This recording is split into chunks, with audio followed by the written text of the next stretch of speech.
കണ്ടോ? തിരുവിതാംകൂർ രാജാക്കന്മാരുടെ കുട്ടികളുടെ തൊട്ടിലാണ്. ഇത് കംപ്ലീറ്റ് ആനക്കൊമ്പാണ്. ആനക്കൊമ്പിലാണ് ഈ ചെയ്തിരിക്കുന്നത്. 25 ആനയുടെ കൊമ്പ് കൊണ്ട് നിർമ്മിച്ച സിംഹാസനമാണ്. അന്ന് മഹാരാജാവ് സിംഗിൾ പേഴ്സൺ ആയിട്ട് അകത്ത് പോവുകയാണെങ്കിൽ ഇത് ഹാഫ് ഓപ്പൺ ചെയ്യാം. ഇത് മൊത്തം 70 വർഷം പഴക്കമുള്ള കഥകളി വിഗ്രഹങ്ങളാണ്. മുഴുവനും തേക്കാണ്, ടീക്കുഡാണ്. കൊണ്ട് റോയൽ പ്രിൻസസിന് കൊട്ടാരത്തിന്റെ പുറത്ത് നടന്നു പോകാൻ പാടില്ല.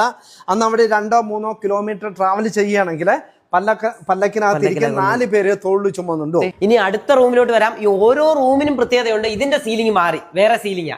അദ്ദേഹത്തിന്റെ അമ്മയുടെ ഗർഭത്തിൽ കിടക്കുന്ന സമയത്ത് അദ്ദേഹം മഹാരാജാവായിരുന്നാണ്. ഇനി കാണാൻ പോകുന്ന ഒരു അത്ഭുതം കാണാം. ദേ ഇങ്ങോട്ടൊന്ന് കേറിയേ. ഇതിന് മൊത്തം 180 വർഷത്തെ പഴക്കമുണ്ട് ഈ കൊട്ടാരത്തിന്. നമസ്കാരം. നമസ്കാരം. നമ്മളിപ്പോ തിരുവനന്തപുരത്താണ്, കുതിരമാളികയിലാണ്. ശരിക്കും സിനിമയിലൊക്കെ നമ്മളിത് കണ്ടിട്ടുണ്ട്. തൊട്ടടുത്താണ്. നേരിട്ട് ഇത് കാണാനും അതുപോലെ ഇതിന് ഉൾക്കാഴ്ചകൾ എന്ന് പറഞ്ഞാൽ ഒരു രക്ഷയില്ല. അത്രയ്ക്ക് അമൂല്യമായ വസ്തുക്കളാണ്. ഞെട്ടിപ്പോന്ന സാധനമാണ്. പക്ഷെ കാണാൻ പോകുന്ന പൂരം എന്തോരം വലിപ്പോൾ ആനക്കൊമ്പ് നമുക്കൊന്ന് കാണിച്ചു കാണാം. ഈ സംഭവം എന്തുവാ? ഇത് അന്നത്തെ കാർപ്പന്ററുടെ ഒരു സിഗ്നേച്ചറാണ്. ഈ കാണുന്ന ഒറ്റ തടിയിൽ ഒരു റിങ് ചെയ്തിരിക്കുന്നത്. ആ ഒരു പീസ് തടിയിൽ ഒരു ചെറിയൊരു റിങ് ആദ്യം തന്നെ അടിച്ച് കാർവ് ചെയ്തേക്കുക. ആ ഒരു കഴുക്കോലേന്ന് മേളി കാർപ്പന്റർ സിഗ്നേച്ചർ എന്ന് പറയും. ഇത് താമരപ്പൂ ഇരിക്കുന്നത് കണ്ടാ?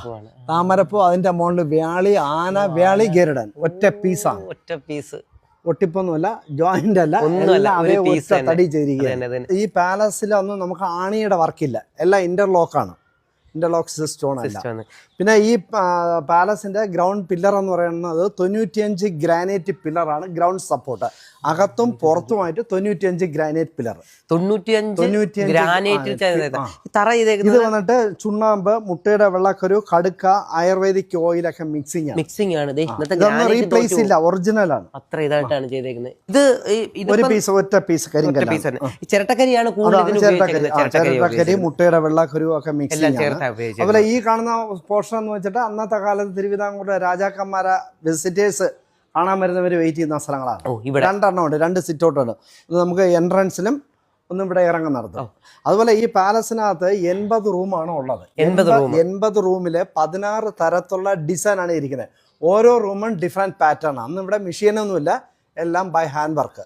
കൂടാതെ പാലസിനകത്തും പുറത്തുമായിട്ടൊക്കെ ഇതുപോലുള്ള ചെറിയ ഹൂക്ക് ഇട്ടിട്ടുണ്ട്. എല്ലായിടും ഉണ്ട് ഹൂക്ക്, അകത്തും പുറത്ത്. ഈ ഹൂക്കിന്റെ പർപ്പസ് എന്ന് പറയുന്നത് മഹാരാജാവിന്റെ കാലത്ത് ഇതിനകത്ത് തൂക്ക് വിളക്ക് ഉപയോഗിക്കാം, ഹാങ്ങിങ് ഓയിൽ ലാമ്പ് യൂസ് ചെയ്തിരുന്നത്. അതുപോലെ ഈ ചുവരിലും ചെറിയ പോയിന്റ് വെച്ചിട്ടുണ്ട്. ഈ പോയിന്റ് മുഴുവൻ അന്ന് ചെറിയ കുത്തുവിളക്കൊക്കെ ഉപയോഗിച്ചിരുന്നതാണ്. വെട്ടത്തിന് വേണ്ടി അന്ന് വേറെ വലിയ ലൈറ്റ് ഒന്നുമില്ല, ട്രഡീഷണൽ ലൈറ്റ് മാത്രമേ ഉള്ളൂ. ക്യാമറ ഇങ്ങോട്ടും തിരിച്ചേ. ഇത് കണ്ടോ, ഇത് അങ്ങേ അറ്റം വരെ നോക്കിയേ. ഇതിനൊരു